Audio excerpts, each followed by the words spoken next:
تناد ما بنان تهي كجنعسي كدميرها ما دام هيلب كودو يهي حرام ها وبنان تهي دميرها إن لقى جنعصده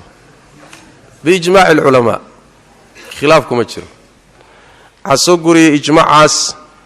الإمام ابن منذر غير كيبا وحيليهين ضميرها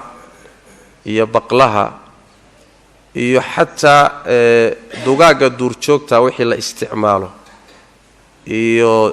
بالصدى إلا المنافع بإليه وحيالها هيلي بكودا أن لعنين لكن سكل الله انتفاع صده ولا كلا إيبسان كرا يدو وجيدو تهي انتفاع كلا أن هيلي بكودا الله سعنين waxay laga soo reebayaa mas'aladaasi ka soo baxaysa xadiidkii hadda aan sheegayno ahaa inna allaha idha harrama shay'an aw harrama akla shay'in harrama thamanahu ilaahay shay cunudiisa haduu xarimo lacagtiisana waa xarima Soomaaliya tayib shaygaasi waxay leeyihiin xadiidka waxa lagu xambaarayaa hadii maqsuudka shaygan looga jeedo ay tahay cunitaan laakiin hadii si kale loo intifaacsanayo xalaal ah waa la kala gadan karaa xadiidkana ma soo galay ijmaac ba marka ku yimid waa banaanta dameeraha baqalaha lama cuni karo waa si la kala gadan kara wala intifaacsan kara diga maashan la yiraahdo muxuu ahaay bisada ayga war kala ku yimid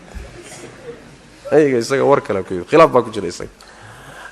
yaani dugaagan lagu ugaadho midalan shimbirahan lagu ugaarsado kale waxa kada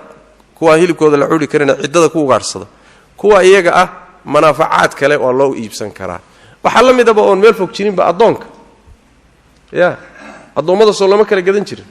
يليب كودا ما الله عوني كرا وبني هذا يليب سلام عوني كرا لكن انتفاع كلا الله كلا جدًا نيا مركوي بنان تاي دميرها يبقلها ولا كلا جدًا كرا دم ماله والله أعلم.